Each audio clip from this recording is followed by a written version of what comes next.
Hello and welcome to week 6 in History of Psychology. And we make, let me explain the hat here. Just this last weekend, finished the trek across Maine for the American Lung Association, raising money. It's a great time.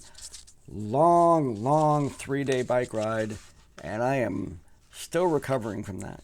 So here I am on Monday, having done a little bit of recovery, making my videos a little late in the day, but I'm back. So, Chapter 6, Functionalism, follows on the tail of Structuralism. The Structuralism really focuses, what are the parts that make up something like consciousness? And then we go into Functionalism. We are introduced to the influence of none other than Charles Darwin on the field of psychology. So when we look at something like memory or consciousness or emotions or whatever, the structuralists tried to figure out, well, what parts of the brain do this, and what's it made up of, how do we describe it, and all that. The functionalists are starting to look at, well, what's it for?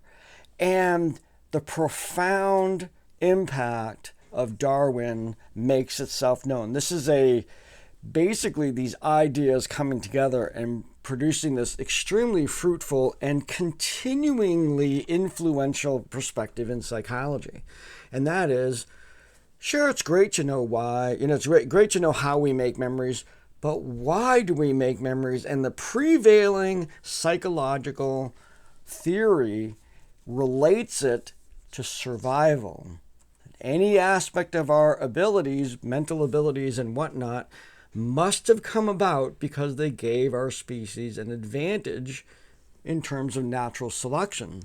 So we can't in any way minimize the impact that Darwin has on modern science, even to this day. The discussion, I ask you to look at one of the 4 influences of Darwin. What did Darwinism do in terms of coming onto the scene right as psychology was moving through structuralism in order to birth this functionalism?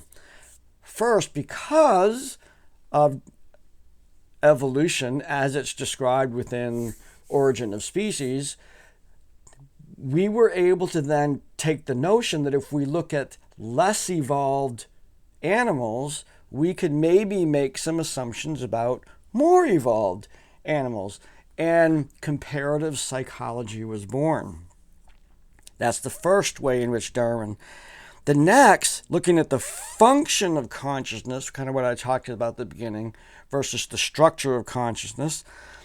Science coming in a little bit stronger here, methods and data from other fields coming in, such as biology and geology and all the other sciences.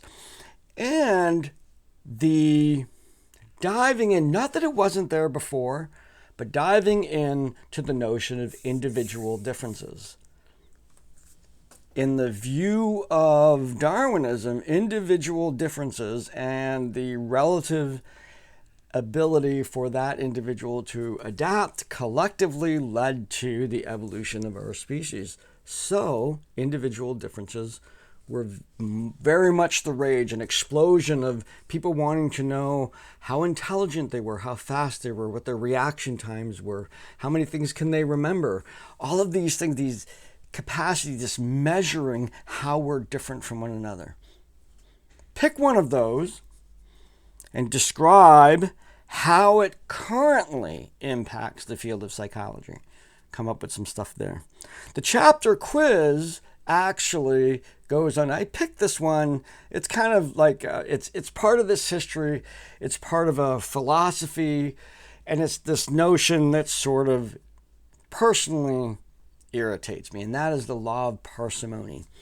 The law of parsimony is that given a number of different explanations for a phenomenon, the simplest one is probably the correct one.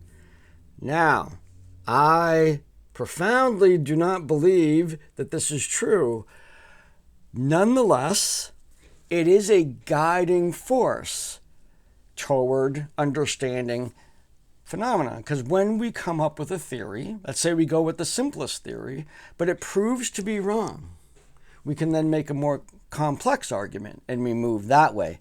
But we start off by the simplest way. This is a logical problem-solving sort of approach.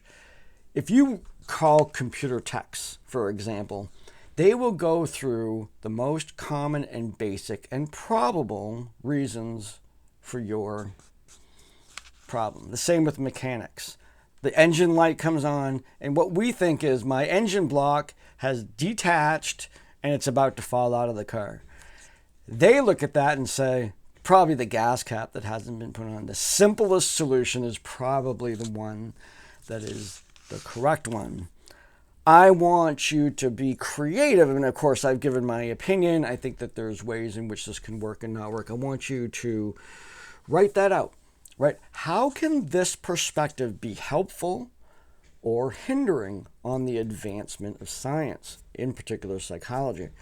So come up with an example or examples along with stating your particular perspective on whether, not whether, because it's both helped and hindered.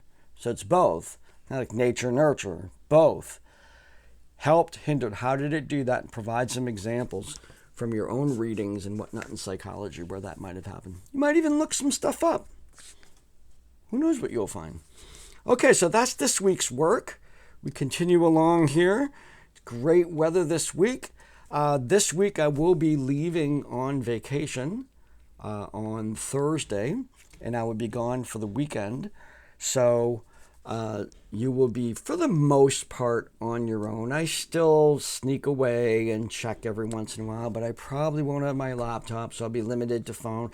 If there's anything that comes up, make sure that you send me a message via email, and I'll be able to answer that question as we move through this week. I'll be gone for the weekend. Okay, so have a great week. Take care, and I'll see you next time.